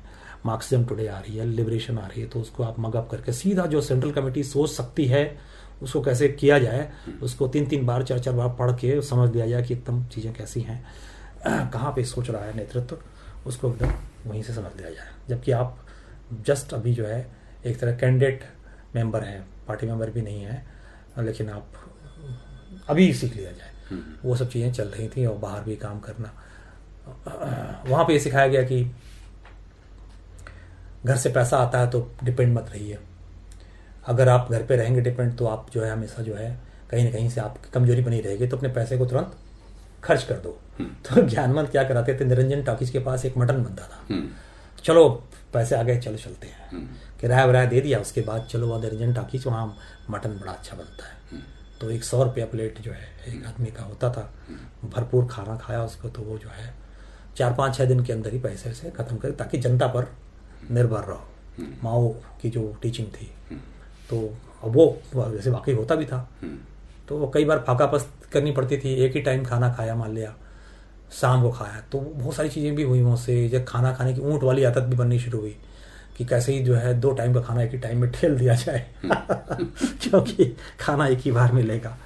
ये सब चीज़ें, मतलब बहुत सारी चीज़ें जो हैं वो 1-2 साल के अंदर जो है सीखने को मिली। छात्रों में जो है चिपक जाइए आप, उसके में इंटरेस्ट लीजिए, जो तुम डेल कार्नेगी पढ़ते थे उसको प्रैक्टिस करने का मौका तो यहाँ मिला कि जो है छात्रों में कैसे इंटरेस्ट, क्या सब्जेक्ट है, कहाँ से आए हैं, पृष्ठभूमि क्या है। बाद में मेरी मार्केटिंग में वो जो मैंने कैरियर ऑप्ट किया उसमें वो बहुत काम आया, ये और जनमत बेचना, छात्रों से कैसे वो किया जाए, फिर उनसे 5 रुपया 10 रुपया उगाना भी है, खाना भी। जैसे कि तुमने खुद ही बताया कि हम लोग तो चलो एक मिनी इंडिया टाइप से आए थे, तो हमारे लिए शहर भी कोई वैसा ऑफ फैक्टर उसमें नहीं था, लेकिन ये लोग जो किसानी बैकग्राउंड से, छोटे शहरों से, बलिया से, आजमगढ़ से, गोंडा से आए हुए जो बच्चे थे, करना तो उन्हीं के बीच में था तुमको। जैसे कि चाहे डेलीगेसी में जाओ चाहे हॉस्टल में जाओ, जो काम विपिन छोड़ के गए थे, और निर्भर भी उन्हीं पर एक तरह से रहना था। तो एक अगर शुरुआती दिनों के एक औसत दिन को याद करो कि कैसे शुरू होता था वो, कहाँ तक, तुम तो कह रहे हो कि 24 घंटे वो काम था मेंटल, हाँ, एक औसत दिन कैसा होता था? औसत दिन तो ये कह सकते हैं कि सुबह आप जो भी 7-8-9 बजे उठे, अपने अखबार खोले, अखबार पढ़े, या जो लिटरेचर है वो पढ़ा, कुछ क्लासिक्स पढ़ा, आप लेनिन को पढ़ रहे हैं, 1 स्टेप फॉरवर्ड 2 स्टेप बैकवर्ड, क्या है समझ में आ नहीं रहा, लेकिन पढ़ना है, मगअप करो। तो वो किस रेफरेंस में क्या है आप पढ़ ही डालो। हम लोग जैसे कि पढ़ने की आदत थी ना, तो हम क्या पढ़ लो, पढ़ के आ ही जाएगी, तो नहीं समझ में आया अगली बार पढ़ेंगे, तो जो भी है, मतलब खैर ये करना। और उसके साथ साथ एक जनमत, तो उसमें जो है कॉमन लोगों को अपने बीच में लाने के लिए जनमत एक प्रमुख हमारे लिए लिंक थी, क्योंकि आप उनको लिबरेशन देंगे तो कुछ समझ नहीं आएगा, तो उनको लिंक अप करने के लिए, लोगों के पास जाने के लिए, आपके ये सिंपैथाइजर हैं या ये हैं, तो उनके साथ कुछ और नए लोग मिलेंगे, दोस्त बगल में मिलेंगे, उनसे संपर्क बढ़ाना है, तो ये दिमाग में कैसे कैसे इसको विस्तारित करना है। तो सहवतिया बाग, अल्लाहपुर, दारागंज, ये मेरा कार्य क्षेत्र था, तो उसमें बीच में जाना है, तो आप चले गए, तो कहीं कोई है, कहीं कोई गया है, लेकिन ज़्यादातर लोग तो वो थे कि जो कि ग्रेजुएशन या पोस्ट ग्रेजुएशन करके हमसे सीनियर ही होते थे, कॉम्पिटिटिव एग्जाम्स के थे। हाँ, PCS की तैयारी कर रहे हैं, IAS की तैयारी कर रहे हैं, ये वो लोग होते थे जो उनके बीच में आपको जाना होता था। हाँ, वही आधार क्षेत्र भी था और वही आपका वो था जिसमें से आपको अपने लिए संगठन के लिए पैसे भी लेने हैं और जनमत भी बांटना है और उसमें लिए अपने लिए भोजन का भी तलाश करना है। तो इसमें ये वाला जो जो दुनिया थी, एक तरह से ये तो नई चीज थी अगर ऐसे देखा जाए, कि ये तो ना तो कहीं जीवन की योजना में भी कभी शामिल नहीं थी कि लोगों से मिलना पड़ेगा, उनको समझाना होगा, उनको संगठन के फोल्ड में। इसकी लर्निंग्स क्या है उस पीरियड की, जबकि विपिन चले गए और तुम डेलीगेसी का मतलब एक तरह से चार्ज टेक ओवर कर लिया। लर्निंग्स क्या है? लर्निंग्स मतलब काफ़ी बहुत ही अच्छी हैं। लर्निंग्स तो जीवन के जो सबक हैं, जीवन की राहों पे इसे कह सकते हैं ना, वो यही थी। प्रैक्टिकली जो है आपने लोगों को सामने से वो नाना बोल रहे हैं और अंदर से धीरे धीरे पिघल रहा है आदमी, वो हमने प्रोसेस को देखा, जाना। या कई बार ऐसा लगा कि जैसे कि मैं तो नया लड़का हूँ, एकदम मूछें भी नहीं आई हैं और सामने जो है सीनियर बैठे हुए सुधाकर यादव, जैसे पर्टिकुलरली मैं कहूँ तो सुधाकर यादव मेरे ज्वाइन करने के 1 महीने बाद होल टाइमर बन गए। अभी वो शायद स्टेट पार्टी के वहाँ सेक्रेटरी हैं, 10 साल से हैं वो। तो वो अब कैसा वो हुआ, उनको कैसे वो मतलब किया, ट्रिगर किया, ट्रिगरिंग कहेंगे उसको, कि वो काफ़ी समय से समझा रहे थे और ये मान नहीं रहे थे। मुझे याद है कि जब हम लोग गए उनके कमरे में तो उन्होंने विपिन जी को सीधे कहा कि आप जो है, मैं कान बंद कर लिए, अपने कान में उंगली डाल दी कि मैं कुछ भी नहीं सुनूंगा, आप निकल जाइए। वो रखे हैं 5 रुपए, उठाइए और जाइए। मतलब ये जाएंगे तो उनके, अब उनका मतलब प्रभावित तो हो रहे थे वो, लेकिन उनको था कि PCS बनना है, माँ बाप ने बहुत मेहनत करके पैसे दे के वो किया हुआ है। और लेकिन जब मैं गया वहाँ तो एक यंग छोटा सा लड़का और वो बड़ी बड़ी बातें कर रहा हो, तो मतलब उनको वो एक बांध टूट गया। कई बार क्या होता है कि जो उससे तो लड़ना है, इससे जो है आप लड़ ही नहीं पाएंगे, और ये इतनी बड़ी बातें कर रहा है, तो मैं तो वो भी हूँ, सीनियर भी हूँ और ये भी हूँ। तो कुछ ऐसा ट्रिगर किया कि 1 महीने में वो होल टाइमर बन गया। तो ये मैं देखा अपनी आंखों के सामने। ऐसे कई लोग हैं, मतलब मैं देखा कि वो लोग उस प्रोसेस में जुड़ गए, जिसमें मेरा रोल सिर्फ ये था कि एक बबलिंग यंग छोटा, और वो बड़बड़ के बातें कर रहा है, उसके मुंह से चीज़ें निकल रही हैं, तो कुछ लोग और लोग प्रभावित हुए। मतलब लर्निंग की बात हम इसलिए पूछ रहे हैं क्योंकि हम बात कर रहे हैं लगभग 80 के आखिरी की दशक की तरफ बढ़ रहे हैं, सेकंड हाफ। हाँ, सेकंड हाफ। हाँ, तो यही जो जनरेशन अपने साथ करियर की, नौकरी की, आर्थिक सुरक्षा का सपना लेकर भारत के अलग अलग छोटे बड़े शहरों गांवों से आती है, उसके साथ होने वाले इंटरैक्शन की लर्निंग अलग है इन कंपैरिजन टू, अगर आज देखोगे, आज जितने ज़्यादा वो फोकस्ड, सॉर्टेड और नो नॉनसेंस सुनने वाले लोग, यानी स्टूडेंट्स खास तौर पर देखिए, वो हम लोग बात कर रहे हैं जब छात्र आंदोलन का एक पढ़ने लिखने का स्टडी सर्किल और किताबें और लाइब्रेरी और कल्चरल एक्टिविटीज का जो दौर, और उसी के बीच में इन लोगों से जाके डेलीगेसी में जो लोग नहीं भी हैं अवेयर, वो आए हैं, कहा ना कि छोटी छोटी जगहों से आए हैं अपना। नहीं, लेकिन मुझे उल्टा लगता है जो तुमने ये कहा। पहले के लोग के पास मोटे मोटे विचार होते थे, फोकस ज़्यादा होते थे, चाहे वो ग्रामीण परिवेश से आए, और उनको एक बाकायदा जो है एक पूरी हिदायत होती थी ना कि घर बेच कर, ज़मीन बेच कर आपको पढ़ा रहे हैं किसान, तो उनके पास तो एकदम मोटा मोटा लक्ष्य होता था कि ये करना है। उन्हें नहीं मालूम कितना बड़ा पहाड़ है, लेकिन उनको बस ये था कि हाँ, तो पहले ज़्यादा फोकस थे। आज क्या है कि इतने सारे एवेन्यू हैं कि आज ज़्यादा डिसओरिएंटेड है, हर सेकंड पे उनके पास रील्स या दूसरी चीज़ें हैं जो कि वो उनको गुमराह कर सकती है। हमारे पास उतना नहीं था ऑप्शन। मेरे साथ दूसरा मसला था, मैंने बताया ना कि वो जो हम एक हमारा इमोशनल जो अटैचमेंट था उससे आपकी दूरी बढ़ी इलाहाबाद जाने से, तो वो एक थोड़ा सा जो है आपको असहज करना, डिसोरिएंट करना में एक वो हुआ जिसको मैं महसूस उस समय नहीं कर पाया कि मेरे साथ क्या हो रहा है। मुझे नहीं मालूम था क्योंकि मैं उस उम्र में था ही नहीं। तो वो एक हुआ। तो ये जो क्वेश्चन जो तुम्हारे साथ वही लर्निंग की बात कह रहे हैं कि हर पल हर नए कमरे में, हर नई डेलीगेसी में, हॉस्टल में जाने पर एक नया रियलाइजेशन होता है। वो तो इसलिए हुआ कि जब आप ने मालूम है कि ये आप एक सिस्टम ये चल रहा है, व्यवस्था एक तरह ऐसे चल रही है और आपको उसके लिए प्रतिरोध के लिए एक नई चीज़ें बनानी है, तो उसके लिए आपको एक बुनावट नहीं बनानी है, तो उसमें लोगों को लाना है। आपके पास एक मैपिंग हो रखी है, उस मैपिंग के हिसाब से फिर अपनी स्ट्रेटजी के साथ आप लोगों से मिल रहे हैं कि छात्र एक समुदाय होता है, छात्र इज नॉट ए क्लास। उसमें गरीब का बच्चा भी और अमीर का बच्चा भी, वो भी भगत सिंह हो सकता है और ये भी हो सकता है, ये अपराधी हो सकता है,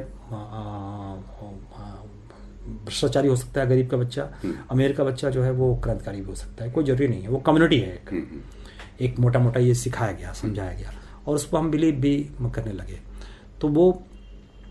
तो उसमें आपको ये जो बेसिकली आपको एक ओरिएंट करना है, मतलब आप एक इतना बड़ा काम कर रहे हैं, अपने को नहीं कर रहे हैं ओरिएंट, आप जो है सोसाइटी में जो नए जो लोग जो है जिन्होंने भारत का निर्माण करना है, उसमें से जो क्रीम है उसको छांट कर आप अपने साथ ला रहे हैं और उसको एक ओरिएंटेशन देने का काम करेंगे, तो बहुत बड़ा काम कर रहे हैं।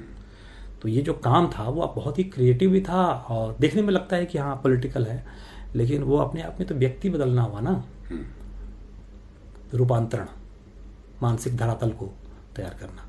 उनकी इतिहास किताब है तो इतिहास को भी थोड़ा पढ़ेंगे, उससे भी सीखेंगे और उनको बताएंगे भी, उसमें भी ओरिएंट करेंगे, चाहे वो मतलब हिंदी है, लिटरेचर है, उन सब चीज़ में इंटरेस्ट हमें आदमी पे है, उसको बदलना है, इसलिए उनके सब्जेक्ट्स पे भी इंटरेस्ट।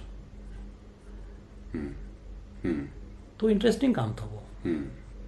अब लेकिन क्या है कि वो अब हम बात उस पे आते हैं कि वो कैसे कैसे जो है, मेरे को ऐसा लगता था कि अगर मेरे पास इतनी ऊर्जा है, जैसे मैंने लाइब्रेरी शुरू करी, या तुम्हें याद होगा कि हम लोग जो वो करेली स्कीम की तरफ हमने 84 के दंगों की रिपोर्ट जो बांटी थी, उसके बाद मुझे डिहाइड्रेशन हो गया, मैं मरते मरते बचा था, तो हम लोग ने कितनी मेहनत सुबह से लेके पानी भूखे प्यासे जो है उस तपती दोपहरी, जून आई थिंक का महीना था। हाँ। और तुमने उसको तुम याद करो थोड़ा सा, क्योंकि इतना समय गुजर गया, लगभग 40 साल बाद हम लोग इस घटना को याद कर रहे हैं। लेकिन याद करो कि वो आई थी रिपोर्ट 84 के दंगों के बाद की एक रिपोर्ट आई थी, एक छोटी सी पतली सी पुस्तिका, शायद 20-24 पेज की होगी। हाँ। और वो हम लोगों को, हमको और तुमको जिम्मेदारी दी गई कि हम लोग इसको करेली वाली जो कॉलोनी है, स्कीम बोलते थे, करेली स्कीम, उसमें बांटें। लेकिन उससे पहले शायद हम लोग गए दारा शाह अजमल। अच्छा। हाँ, वहीं पे हम लोगों ने वो समोसा खाया। तुमको क्या याद आता है? दिन में खाया, शायद बाद में खाया। अच्छा। मुझे याद है कि मैं घर में रात में बनाई थी दाल चावल, और सुबह निकलने को हुआ तो मैं कटरा में, हम विनोद के साथ रहते उस समय, हाँ, कटरा में, और मैंने खाई और उसमें हल्का सा शायद कुछ गड़बड़ था, वो रात में रहने से फिर उसको वो हो गया था, हल्की सी हीक होगी। लेकिन कहा दिन में क्या खाएंगे क्या करेंगे, तो थोड़ा सा खा ही लेता हूँ, तो वो खा के निकल गया था। वो धीरे धीरे उसमें डेवलप होना शुरू हुआ, और वहाँ भूखे प्यासे जो है प्यास पानी कई बार मांग के पिया, लेकिन पानी बहुत लगातार जरूरत पड़नी चाहिए थी, हमको लेना चाहिए था, हमको मालूम नहीं था कि ये आपका क्या बोलते हैं इसको, ओआरएस का, हमको जो डिहाइड्रेशन होने की बात चला कि ओआरएस को एक ऐसा गोल होता है जो जीवन रक्षक गोल होता है, उसके पहले मालूम ही नहीं था। तो वो हम लोग ने किया था, दोपहर में हमने कहीं शायद खाया था, मुझे कहाँ खाया था, लेकिन हाँ समोसे खाए थे, ये मुझे याद है। तुम्हें तो नहीं हुआ? हाँ, नहीं हुआ। तो इसलिए नहीं हुआ क्योंकि मैंने सुबह जो है कुछ ये खा के गया था, दाल भात बचा हुआ था रात का, उससे हुआ था, उस समोसे से नहीं हुआ था। अच्छा। और शाम को हम लोग 6 बजे के आसपास हम जो एक था कि सब सारा करने के बाद हम लोग जो है काटजू कोई वकील थे कि वो जस्टिस थे। अच्छा। उनकी बेटी की शादी थी। हाँ। और दरवाजे तक पहुंचे थे और काटजू के साहब जो हैं वो जो लोग देने वाले थे वो काजू दिए हुए थे। तो मैं एक भी काजू खाया नहीं पाया था, जेब में ठूसा था कि अभी कुछ मोशन गड़बड़ हो रहा है। तो एक्सट्रीम उस हीट में हम लोगों ने कितने पैसे जमा किए थे कुछ याद है? 300 के आसपास किए थे क्या कलेक्शन? याद नहीं है कलेक्शन का, इतना याद है कि एक औरत रोने लगी थी। हाँ, सिख औरत थी ना। क्या याद, तुमको क्या याद आता? मुझे याद आता है कि हाँ, वो पूरी बात तो शायद नहीं बताई थी, लेकिन उसने वो मतलब पढ़ते ही वो देखते ही जो बात होने लगी तो वो रोने से लगी। शायद बेवा आ रही होगी मुझे लगता है, शायद वो है ना, कोई छोटा बच्चा था उसका और वो तो नहीं, उसमें हुआ ये था, बता रही थी वो अपनी बहन के साथ आ गई थी रहने के लिए। हाँ, करेली में, जो कि बहन शायद म्यूजिक पढ़ाया करती थी। अच्छा।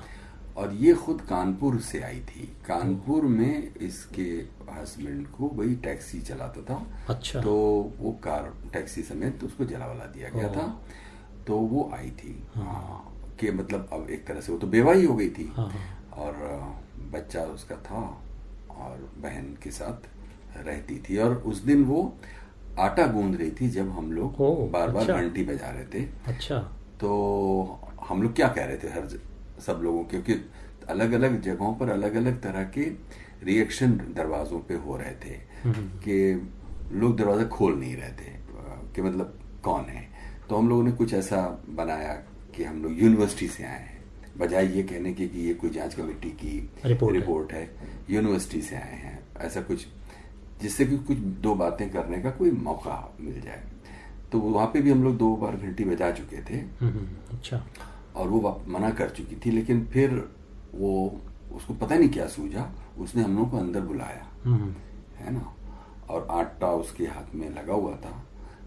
तो उसने यही, मुझे जितना याद आता है कि उसने जो कहा उसका मतलब ये था कि आप क्या बताओगे हमको दंगे की रिपोर्ट, हमारे तो सीधे सीधे हमारे गुजरी है।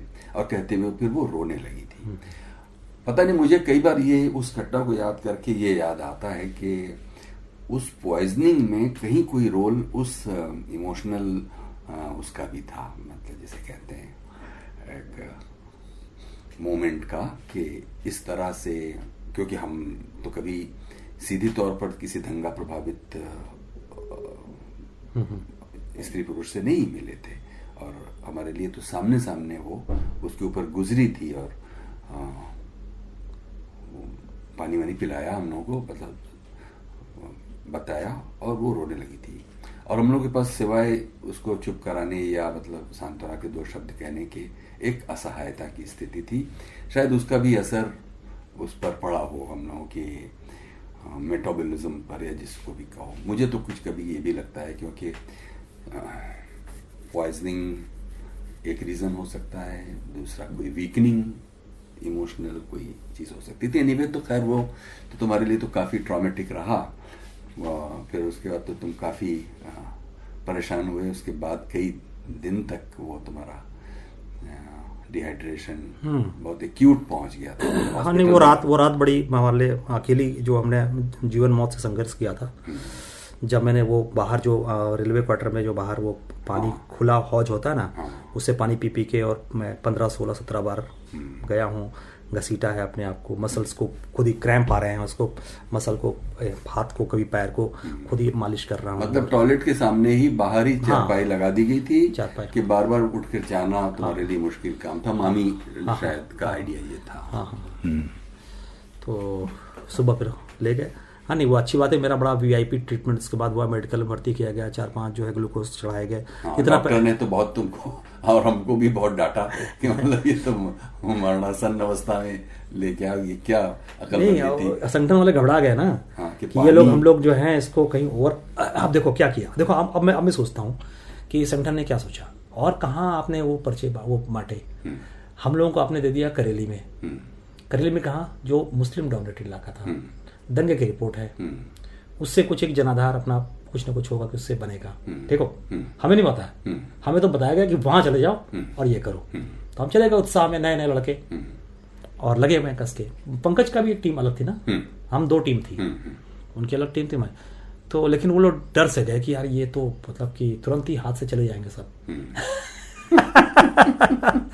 तो माधुरी पाठक और कौन थी वो जो आजकल नेशनल उसमें है, वो वहाँ पे वो कौन है, वो एक बिहार पटना में है जो चौबे सरोज, हाँ, ये हाथ पाँव की मालिश कर रही हैं, माया सब लगी हुई हैं।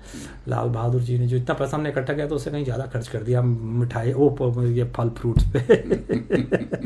तो खैर ये एक दूसरा फेज था, मतलब जब वो था कि आपके पास एनर्जी जो है आप के पास है 10 किलो की और आप लगा रहे हो एफर्ट 50 किलो का, ये वो दिन थे। और मुझे फिर वो दिन भी याद हैं कि जब आपके पास एनर्जी तो है 50 किलो की और आप एफर्ट लगा पा रहे हैं 10 किलो का ही, 5 किलो का ही, कई बार तो माइनस में, मतलब कर रहे हैं, घिसट रहे हैं। ये इसी संगठन में दोनों पहलू मैंने देखे। शुरुआत के जो 6 महीने 1 साल थे वो ये वाले थे कि आप क्या कर गुजरे हैं जल्दी से जल्दी, आप वो कर रहे थे। और उसके बाद धीरे धीरे धीरे धीरे जब आप अंदर पैवस्त हुए, मतलब उसमें जो है थोड़ा सा आपको उत्साह भरने का काम तो पार्टी के डॉक्यूमेंट और वो सब करते थे, मीटिंग्स, क्योंकि वो थोड़ा सा अलग ही तरह की होती थी, क्योंकि उसमें तक वो खोला नहीं था।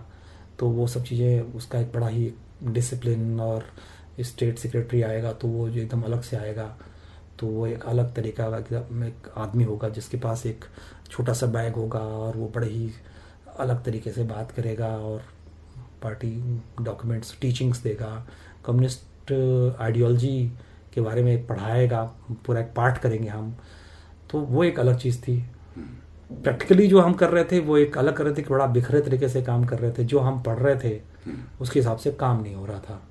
काम क्या नहीं हो रहा था, जो स्टम्बलिंग ब्लॉक मैंने देखे वो था कि मैं उसके बारे में अगर बात कर सकते हैं ना, कर सकते हैं। करने के बाद अगर तुम्हें लगे हाँ। कि वो सार्वजनिक नहीं किया जाना चाहिए, ये जजमेंट तुम्हारा होगा, तो हम उस हिस्से को निकाल देंगे। अच्छा, नहीं, मेरे को लगता है कोई दिक्कत नहीं उसमें बताने में। चीज़ों को अगर आप बताएंगे नहीं या जो मेरे अनुभव हैं उसको साझा नहीं, मतलब नहीं करते, तो फिर हम एक तरह से वही कर रहे हैं ना, गलती कर रहे हैं।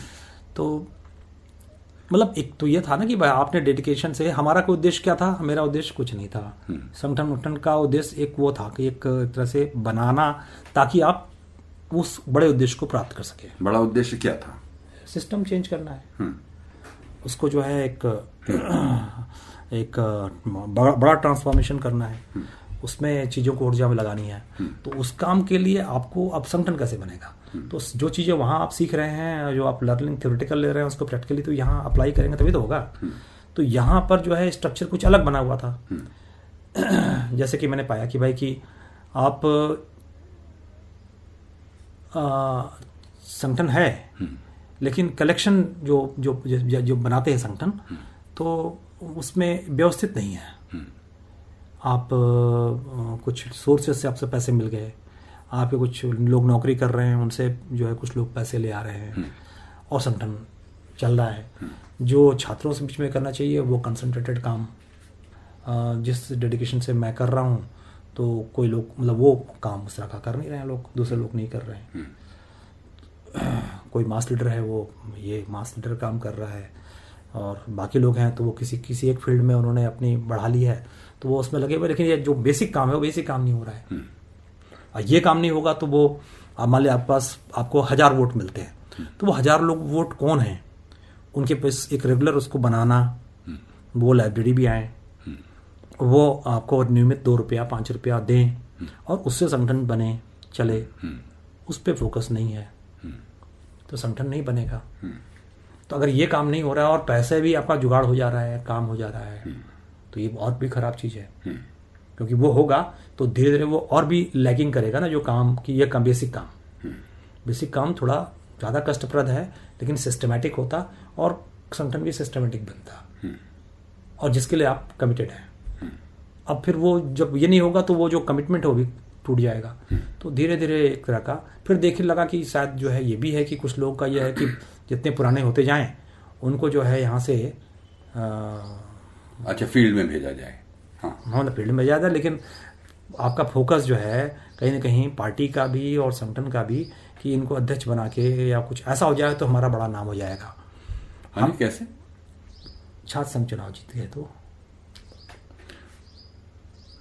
मैंने पुराने हो जाएंगे तो क्या करेंगे? जैसे पुराने हो गए तो मतलब उनको चुनाव में खड़ा कर दो। हाँ हाँ। अच्छा, तो मतलब अब संगठन का एम जो है संगठन बनाना है कि चुनाव लड़ना है, वो धीरे धीरे वो जो है आपका जो लार्जर जो एम है वो कम हो जाता है और तात्कालिक लक्ष्य कि ऐसा कर दें तो संगठन विस्तार हो जाएगा। ये एक प्रीडोमिनेंटली पूरा एकदम लोगों के अंदर था, पार्टी के अंदर भी था। जो पार्टी के लोग होते थे उसमें भी था, और उसमें भी कई सारी चीज़ें थी। अब मैं उसको मतलब कि एक छात्र डोमिनेटेड हो गया, ट्रेड यूनियन हो गया, इसी से वो सिटी जो यूनिट थी उसकी बनी हुई थी। तो उसमें डॉगमेटिज्म भी है, लिबरलिज्म भी है, जो इस टर्म होते हैं उसको समझो। तो ये सब भी है। तो पार्टी बिल्डिंग, संगठन बिल्डिंग का ये काम है।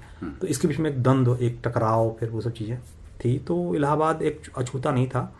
बौद्धिक शहर होने के कारण और बौद्धिक लोगों की भरमार होने के कारण वो और भी ज़्यादा जो उसके अंदर ठोस चीज़ें कम और बातें ज़्यादा वाला चीज़ें पहलू ज़्यादा थी। तो ये भी एक कारक था। तो मेरा काम जो है उसमें मतलब कहा जाए जिस लिए मैं आया था वो फिर वो आगे जाके स्टक हो गया, जिसके काम में तुरंत जुड़ा था। जो वैक्यूम था, मैंने बताया कि 84 से 86 में जो मेरा द्वंद था वो 86 से भरा। 87 तक 88 तक आते आते पता चला कि यार ये तो कहा तो जा रहा है वाला एम वाला, लेकिन वो एम वहाँ उधर जा नहीं रहा है। हो सकता है कि वो लिबरेशन जा रहा हो, बिहार जा रहा हो, जनमत जा रहा हो, लेकिन वो नीचे के लेवल पे वो नहीं हो रहा है, उसका कन्फ्रंट हो रहा है। तो धीरे धीरे जो है आप वहाँ से भी फिर जो है अलगाव की स्थिति में लगे, डिप्रेशन की स्थिति में इसे कहते हैं बात। मेरा 2 डिप्रेशन हुआ है मेरे को, 89 के आसपास पहला था और दूसरा सीवियर जो उसके बाद हुआ वो 1991 में। वो इसलिए कि जो आपका काम है, हम साले को मार्क्स का जो है थ्योरी ऑफ एलिनेशन पढ़ रहे हैं। Theory of alienation. अब वो एलिनेशन जो है मैं अपना प्रैक्टिकली यहाँ पर हो गया। तो शरीर काम कर रहा है लेकिन मन कहीं है ही नहीं। तो वो वाली स्थिति धीरे धीरे बढ़ती गई और उधर जो था चुर्क वाला सिनेरियो भी लगातार डिमिनिश होता गया चीज़ें जो है, और हम उससे वो काम ही नहीं कर रहे हैं। तो जो आपका बौद्धिक जो मन था उधर जो काम करना था उधर मन नहीं लग रहा, क्योंकि वहाँ पर वो काम नहीं हो रहा है। और दूसरा जो आपका इमोशनल फ्रंट था उसको आपने सिरे पे ही हटा दिया उसको, तो वहाँ से भी एक वो हो रहा है। तो दोनों तरफ से वर्ल्ड, दोनों दुनिया आपकी खाली हो जाए, सुनी हो जाए, तो ये डबल वहमी जिसे कहते हैं, ये मेरे लिए वो होता जा रहा था। और माँ बाप की एस्पिरेशन तो अलग ही चीज़ हो गई। बाद में वो चुर्क में हड़ताल, और 91 ही वो टाइम था जब वहाँ पे प्राइवेटाइजेशन शुरू हुआ, जब वो स्ट्राइक हुई थी उस वक्त वहाँ वो मतलब मारे गए डाला में। उसके बाद तो पूरा सिनेरियो चेंज हो गया हमारा, मतलब मेरी दुनिया ही चेंज हो गई कि ये क्या हो गया, मतलब फैक्ट्री बंद पूरा। तो हर चीज़ एक साथ एक्यूमुलेट हुई वो 91 में।